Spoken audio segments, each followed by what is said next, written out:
स्वतःच असं वेगळी चव असलेलं वालाचं बिरडं याची रेसिपी मी तुम्हाला बनवून दाखवणार आहे। तर हा व्हिडिओ पूर्ण पहा। चॅनलला सबस्क्राइब केलं नसेल तर नक्की सबस्क्राइब करा, व्हिडिओ लाईक करा आणि शेअर करा। नमस्कार, मी अरुणा चौधरी माझ्या चॅनलवरती तुमचं स्वागत करते। तर कांदा लसूण न वापरता वालाचं बिरडं ही रेसिपी मी तुमच्याबरोबर शेअर करणार आहे। तर गौरी गणपतीच्या नैवेद्यासाठी वालाचं बिरडं बनवतात, तर ते कांदा लसूण न टाकता बनवतात। तर जर कुणाला कांदा लसूण टाकून बनवायचं असेल वालाचं बिरडं तर ते केव्हा टाकायचं ते पण मी रेसिपी बनवता तुम्हाला सांगणार आहे। तर वालाचं बिरडं कसं बनवायचं आणि त्यासाठी काय काय साहित्य लागतं ते आपण आता पाहूया। तर पाव किलो ना हे मोड आलेले वाल ना मी असे सोलून घेतलेले आहेत। तर हे पाव किलो आहेत आणि हे मी सध्या पाण्यात ठेवलेत, कारण बिना पाण्याचे ना बाहेर असे ठेवले की मग ते काळे पडतात। मीठ घेतलं आहे, हे बाकी बेसिक आपले मसाले आहेत। तर कोथिंबीर आहे फोडणीसाठी, एक टोमॅटो घेतलाय, कढीपत्ता, थोडासा एवढा मी गूळ घेतलेला आहे। तर ना एक वाटण मी वालाचं बिरडं बनवताना करणार आहे। तर एक छोटासा आल्याचा तुकडा, एक हिरवी मिरची, थोडंसं ओलं खोबरं घेतलेलं आहे आणि यामध्येच मी कोथिंबीर पण टाकून मग हे असं वाटून घेणार आहे। तर ना कढई मी गरम करून घेतलेली आहे, यामध्ये मी 2 चमचे तेल टाकून घेणार आहे।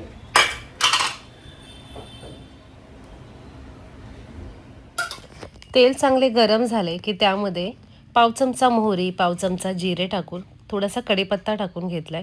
आता यामध्ये ना मी थोडीशी कोथिंबीर पण टाकणार आहे, कारण फोडणीमध्ये जर कोथिंबीर टाकली तर मग त्याची चव पण छान लागते आणि जर लगेच मसाले टाकणार असेल तर ते मसाले सुद्धा मग जळत नाहीत। तर टोमॅटो एक घेतला होता, छान बारीक चिरून घेतलाय, तो चांगला तेलात परतून घेतेय। तर टोमॅटो चांगला ना मऊ झाला पाहिजे। तुम्हाला हवं असेल तर तुम्ही टोमॅटो पेस्ट सुद्धा वापरू शकता। तर आता वाटण करते। तर ओलं खोबरं घेतलेलं आहे, त्यामध्ये एक हिरवी मिरची, छोटा आल्याचा तुकडा, कोथिंबीर, पाणी टाकून चांगलं वाटून घेणार आहे। तर तुम्हाला जर कांदा टाकायचा असेल तर टोमॅटो बरोबर कांदा परतून घ्या आणि हे जे वाटण करून घेतलं आहे खोबऱ्याचा त्यामध्ये लसूण टाकून तुम्ही वाटण करून यामध्ये टाकू शकता, जर तुम्हाला कांदा लसूण वापरायचा असेल तर। तर यामध्ये चवीप्रमाणे मसाले मी ऍड करून घेतलेले आहेत। पाव चमचा हळद, 1 चमचा धने पावडर, 1 चमचा लाल तिखट आणि पाव चमचा यामध्ये गोडा मसाला, चवीप्रमाणे मीठ चांगलं परतून घेतलेलं आहे। टोमॅटो सुद्धा मऊ झालेला होता आणि आता यामध्ये वाटण टाकून चांगलं मिक्स करून घेतलं। यामध्ये वाल टाकून चांगलं मिक्स करून घेतलेलं आहे। जेवढं तुम्हाला घट्ट पातळ हवं आहे त्या प्रमाणात पाणी तुम्ही यामध्ये ऍड करू शकता। पाणी ऍड करून यामध्ये मी छोटासा गुळाचा तुकडा टाकणार आहे, चव छान लागते यामुळे। तुम्हाला नसेल टाकायचं, नाही टाकलं तरी सुद्धा चालेल। तर छान मिक्स करून उकळी आली की त्यावर झाकण ठेवणार आहे। पुढचे 7 ते 8 मिनिटांमध्ये हे वाल जे आहेत चांगले शिजतात। जर तुम्हाला कुकरमध्ये झटपट ही भाजी करायची असेल तर 1 शिट्टीमध्ये वाल चांगले शिजतात आणि पुढच्या 10 मिनिटांनंतर मग कुकर खोलायचा, वाफेवर पण वाल अजून चांगले शिजतात।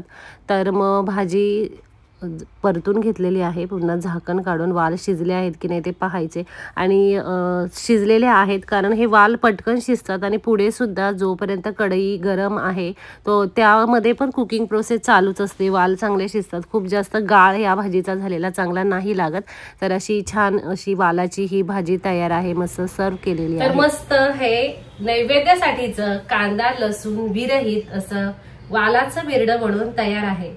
तर रेसिपी घरी नक्की ट्राय करा आणि मला कमेंट करून नक्की सांगा ही रेसिपी, हा व्हिडिओ तुम्हाला कसा वाटला। आणि माझ्या चॅनलला सबस्क्राइब केलं नसेल तर नक्की सबस्क्राइब करा आणि हा व्हिडिओ लाईक सुद्धा करा।